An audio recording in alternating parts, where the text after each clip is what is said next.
ओम नमः सिद्धेभ्यः। प्राकृत अनुरागी सभी महानुभावों को मेरा डॉक्टर पुलक गोयल का यथा योग्य अभिवादन। सादर जय जिनेन्द्र। प्राकृत डिप्लोमा कोर्स के अंतर्गत पाठ्य पुस्तक प्राकृत गद्य पद्य सौरभ भाग 2 का अध्ययन चल रहा है। दूसरा पाठ गौड़ वहो, जो कि महाकवि वाक्पतिराज के द्वारा निर्मित महाकाव्य से चयनित गाथाओं का एक संकलन है। इसमें भी बहुत सारी सुभाषित गाथाएं हमें प्राप्त हो रही हैं। 10 गाथाओं का अभी तक हम अध्ययन कर चुके हैं।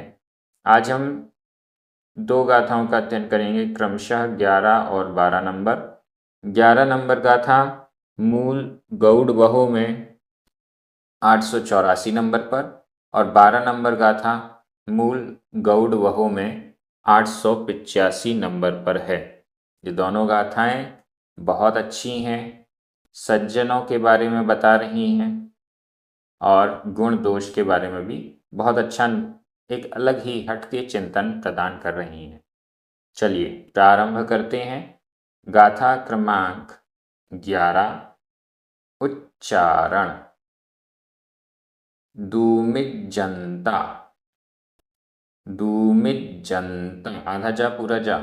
दूमिज्जन्ता, हिय एण, हिय एण, किम, किम, पी, पी, चिन्तेन्ति, चिन्तेन्ति, जयि, जयि, ण, ण, जानामि, जानामि, किरियासु, किरियासु, पुण, पुण, पअट्टन्ति, आधा ट पूरा ट, पअट्टन्ति, पअट्टन्ति, सज्जणा, आधा ज पूरा ज, सज्जणा, अणावरद्धे, अणावरद्धे, आधा द ध, अणावरद्धे, वि, वि,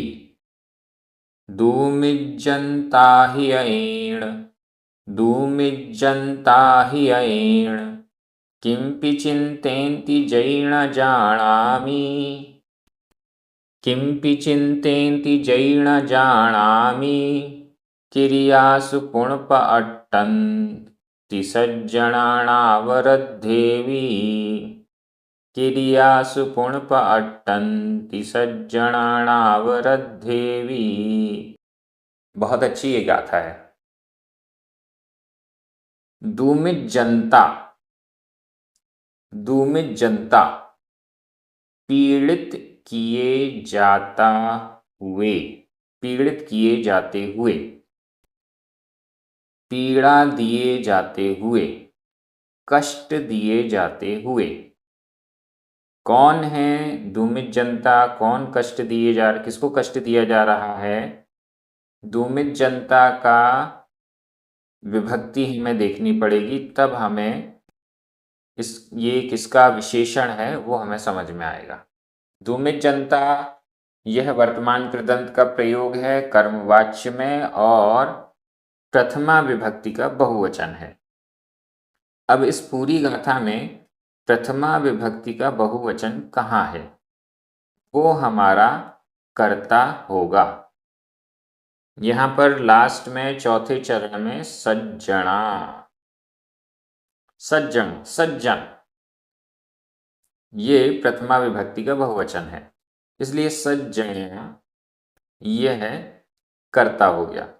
दूमिज्जन्ता सज्जणा, पीड़ित किए जाते हुए सज्जन, सज्जन व्यक्ति है, उसको पीड़ा दी जा रही है, कष्ट दिया जा रहा है। पीड़ा दिए जाते हुए सज्जणा, सज्जन। हियेण, हृदय में, हियेण वैसे तो तृतीय विभक्ति है यहाँ पर, लेकिन इसका अर्थ सप्तमी में जा रहा है। हियेण, हृदय में, किम्पि, कुछ भी, किम्पि कुछ भी या कुछ, चिंतेन्ति चिंतन करते हैं। पीड़ित किए जाते हुए पुरुष सज्जन हृदय में किंपि कुछ भी चिंतेन्ति चिंतन करते हैं। जयी यदि, जयी को सबसे पहले लगा दें, यदि जयी यदि दूमित जनता पीड़ित किए जाते हुए सज्जन सज्जन ही हृदय में किंपि कुछ चिंतेन्ति चिंतन करते हैं, विचार करते हैं। न जानामि नहीं जानता। सज्जन हैं उनको पीड़ित किया जा रहा है, सज्जन हैं उनको कष्ट दिया जा रहा है, सज्जन हैं उनको परेशान किया जा रहा है। अब ऐसी अवस्था में वह सज्जन मन में क्या विचार करते हैं, यह तो मैं नहीं जानता हूँ। नहीं जानामि जानता हूँ, इसको तो मैं नहीं जानता हूँ। क्योंकि सज्जन का विचार है, सज्जन अपने विचार प्रकट करे ना करे, क्या सोच रहा है नहीं बताएगा सज्जन, चुपचाप सहन करेगा, बताएगा नहीं कि क्या सोच रहा है। जानामि नहीं जानता हूँ। क्रियासु पुण पुण लेकिन, किंतु लेकिन, क्रियासु क्रियाओं में, क्रियासु क्रियाओं में, पठन्ति प्रकट करते हैं, सज्जना सज्जन, णावरद्धेवी णावरद्धे इसका संधि विच्छेद कर लीजिए। णा में छोटा आ, अवरद्धे छोटा आ, दो छोटे आ मिलकर बड़ा आ हो गया। अवरद्धे णावरद्धे, अणा यानी नहीं, अवरद्धे अपराध किए हुए व्यक्ति में, अवरद्धे जिसने अपराध किया है उस अपराधी के प्रति, भी अपराध किए हुए होने पर भी, अवरद्धे भी अपराध किसी ने उनके प्रति किया है, ऐसी कंडीशन होने पर भी, अवरद्धे भी अपराध होने पर भी, पीड़ित होने पर भी, सज्जन सज्जन क्रियासु क्रियाओं में, नहीं, पठन्ति प्रकट करते हैं, उनकी क्रियाओं में कुछ भी प्रकट नहीं होता है। मन में क्या सोचते हैं ये तो नहीं जानता, लेकिन अपराध होने पर भी, स्वयं के प्रति अपराध होने पर भी, परेशान किए जाते हुए होने पर भी, सज्जन सज्जन क्रियासु क्रियाओं में, नहीं, पठन्ति प्रकट करते हैं, क्रियाओं में प्रवृत्ति नहीं करते हैं। पठन्ति का मतलब है प्रवृत्ति करना, क्रियासु क्रियाओं में, संबद्ध क्रियाओं में लड़ाई झगड़ा नहीं करते हैं, मारपीट नहीं करते हैं, क्रियाओं में उसको प्रवृत्ति नहीं करते हैं, पाप क्रिया में प्रवृत्ति नहीं करते हैं, उस अपराध करने वाले व्यक्ति के प्रति भी गलत भाव नहीं करते हैं। मन में क्या सोचते ये तो नहीं पता, ये तो नहीं जानता हूं, लेकिन क्रियाओं में भी वो प्रवृत्ति नहीं करते हैं। मतलब कोई किसी प्रकार के उनके बारे में गलत सोचते या नहीं सोचते ये नहीं पता, लेकिन गलत करते तो नहीं है उनके प्रति, ये सज्जन होते हैं। हमें भी सज्जन बनना है। सज्जन व्यक्ति कष्ट सहन कर सकता है, लेकिन कष्ट देने वाले को भी कष्ट नहीं देता है, ऐसा सज्जन होता है। आदर्श ऐसे होते हैं। व्याकरण की दृष्टि से देखिए, दूमित जनता, सज्जणा, ये दोनों ही प्रथमा विभक्ति के बहुवचन हैं। दूमित जनता वर्तमान कृदंत कर्मवाच्य का प्रयोग है। हियेण वैसे तो तृतीय विभक्ति का एक वचन है, लेकिन इसका अर्थ सप्तमी विभक्ति के एक वचन में हो रहा है। किंपि, जयी, ण, पुण, ण, वि ये सभी अव्यय हैं। चिंतेन्ति, पठन्ति, अट्टन्ति। ये दोनों ही वर्तमान काल अन्य पुरुष बहुवचन के क्रिया रूप हैं। जानामि वर्तमान काल उत्तम पुरुष एक वचन का क्रिया रूप है। क्रियासु सप्तमी विभक्ति का बहुवचन है। अवरद्धे सप्तमी विभक्ति का एक वचन है।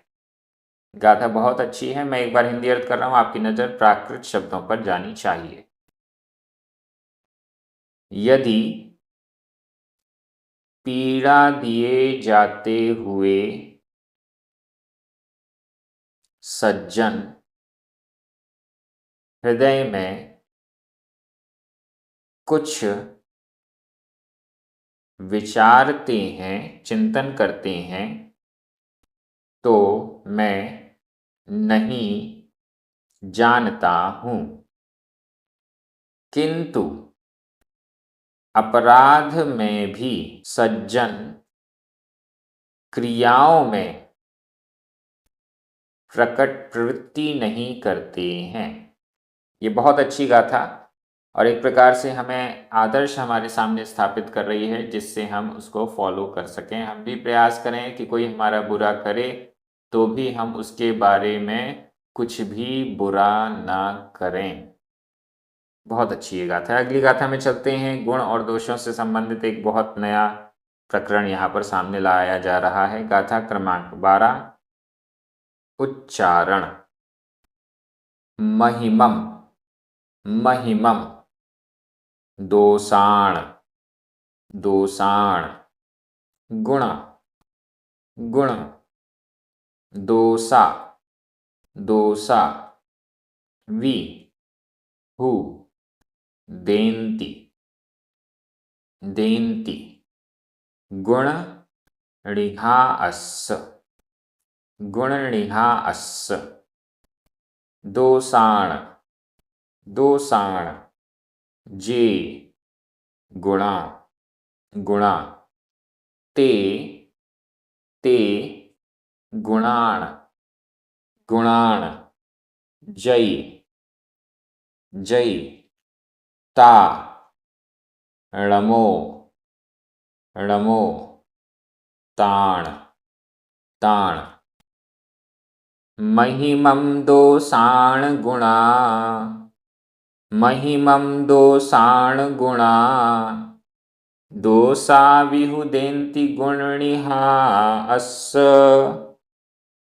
दोषा विहुदेन्ति गुणनिहा अस् दोषाण जे गुणा ते दोषाण जे गुणा ते गुणाण जै ताणमो ताण गुणाण जै ताणमो ताण। बहुत अच्छी गाथा है। महिमम महिमा को महिमम महिमा को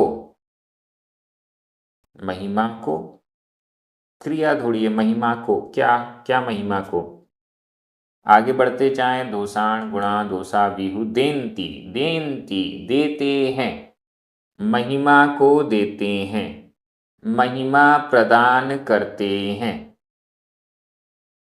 देन्ति देते हैं महिमम महिमा को प्रदान करते हैं। अब देखते हैं कौन महिमा को प्रदान करता है। महिमा को प्रदान करता है कौन? कौन का मतलब कर्ता। अब इसमें कर्ता कौन है? महिमम दोषाण गुण गुण गुण प्रथमा विभक्ति का बहुवचन है। गुण महिमा को देन्ति देते हैं। गुण महिमा को देते हैं। किसके लिए महिमा प्रदान करते हैं? दोषाण दोषों के लिए। गुणा गुण दोषाण दोषों के लिए महिमम महिमा को देन्ति प्रदान करते हैं। गुणों के कारण ही दोषों की महिमा है। गुणों के कारण ही दोषों की महिमा है। और दोषा भी हूँ, दोष भी निश्चित रूप से हूँ, निश्चित रूप से दोषा दोष भी हूँ निश्चित रूप से देंती महिमा, महिमम देंती महिमा देते हैं। किसके लिए महिमा देते हैं, प्रदान करते हैं? गुणनिहास, गुण समूह के लिए। ऋहा इसका अर्थ है समूह। गुण समूह के लिए दोषावी, दोष भी महिमा प्रदान करते हैं।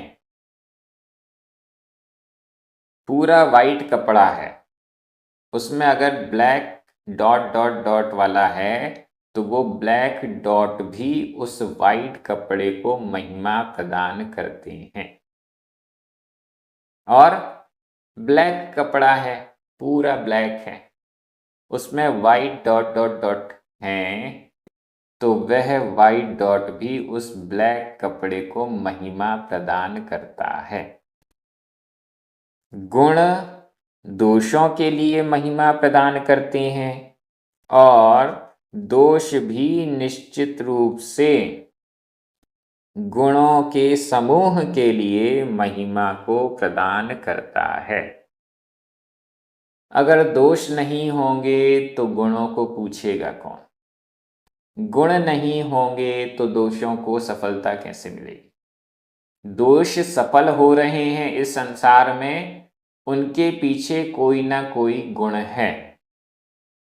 उन गुणों के कारण ही उन दोषों की महिमा है, नहीं तो नहीं होगी। और गुण प्रकट हो रहे हैं इस संसार में, तो उसके पीछे भी कहीं ना कहीं कोई ना कोई दोष है जो उसको और अधिक महत्वपूर्ण बना रहा है। अगर दोष नहीं होंगे, सभी जगह गुण ही गुण होंगे, तो वो तो सामान्य हो जाएगा, फिर उसकी महिमा नहीं बनेगी। इसलिए ये बात तो ठीक है कि गुण दोषों को महिमा प्रदान करते हैं और दोष भी गुणों के समूह के लिए महिमा प्रदान करता है। अब अगली लाइन में क्या कह रहे हैं?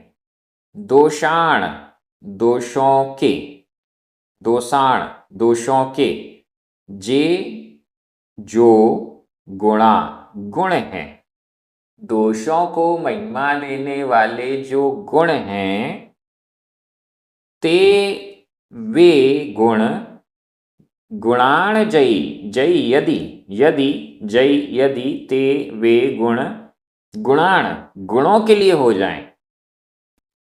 दोषाण जे गुणा, दोषों के जो गुण हैं, दोष दोषों को महिमा प्रदान करने वाले जे गुणा जो गुण हैं, जयी यदि ते वे, यदि वे गुण गुणा गुणों के हो जाएं, यदि वे गुण गुणों के ही हो जाएं, ता तो णमो ताण उनके लिए नमो नमस्कार हो। तो उन गुणों के लिए भी नमस्कार हो। वे गुण जो दोषों की महिमा को प्रकट कर रहे हैं, यदि वे गुण गुणों की महिमा को ही प्रकट करने लग जाएं, तो उनको नमस्कार हो, ना ताण उनके लिए नमो नमस्कार हो। मतलब उन गुणों की बहुत प्रशंसा की जाएगी जो गुण दोष को भी महिमावंत कर देते हैं। वे गुण यदि गुणों को महिमावंत कर रहे हैं तो उन्हें नमस्कार हो। इसको अगर हम गहराई से चिंतन करें तो एक बात हमारे सामने आती है। पहली बात तो यह है कि हर किसी में गुण होता है। कोई दोषी व्यक्ति है, बुरा व्यक्ति है, उसके पास भी गुण है। अब वह गुण यदि हम ग्रहण करते हैं, गुणी व्यक्ति दोषी व्यक्ति के भी गुण को ग्रहण करता है, तो इसमें कोई बुराई नहीं है। गुण तो हमेशा ग्रहण करने योग्य है, चाहे वह गुण बुरे व्यक्ति में ही क्यों ना हो। दोष वाला भी गुण है तो वह भी नमस्कार के योग्य है, यदि वह गुणी की संगति में आ जाए। व्याकरण की दृष्टि से देखिए, महिमम द्वितीय विभक्ति का एक वचन है। दोसाण, नीचे ताण। चतुर्थी विभक्ति का बहुवचन है। गुणा, दोसा, नीचे भी गुणा। और जे ते प्रथमा विभक्ति के बहुवचन है। वी, हु, जई, ता अव्यय है। देन्ति वर्तमान काल अन्य पुरुष बहुवचन का क्रिया रूप है। गुणनिहा अस्य चतुर्थी विभक्ति का एक वचन है। दोसाण, गुणाण, यहाँ पर षष्ठी विभक्ति का बहुवचन है। ऊपर जो दोसाण था वह चतुर्थी विभक्ति का बहुवचन था, लेकिन नीचे वाला दोसाण और गुणाण षष्ठी विभक्ति का बहुवचन है। वैसे प्राकृत में चतुर्थी और षष्ठी एक ही होती है। णमो, यह भी अव्यय है। मैं एक बार हिंदी अर्थ कर रहा हूं, आपकी नजर प्राकृत शब्दों पर जानी चाहिए। दोषों के लिए गुण महिमा को प्रदान करते हैं और दोष भी गुण के समूह के लिए महिमा प्रदान करते हैं।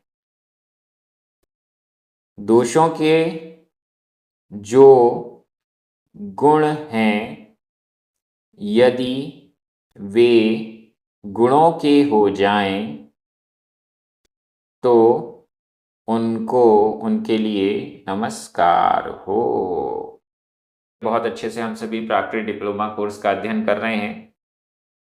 ये जो गाथाएं हमें प्राप्त हो रही हैं, महाकवियों ने लिखी हैं, महान महान बड़े बड़े आचार्यों ने लिखी हैं। भारतीय संस्कृति के मौलिक विचार हमें यहाँ प्राप्त हो रहे हैं, जो निश्चित रूप से प्रत्येक जीव के, प्रत्येक प्राणी के, प्रत्येक व्यक्ति के जीवन को समुज्ज्वल कर सकते हैं। यह क्रम इसी प्रकार से आगे बढ़ता जाएगा। सभी को जय जिनेंद्र।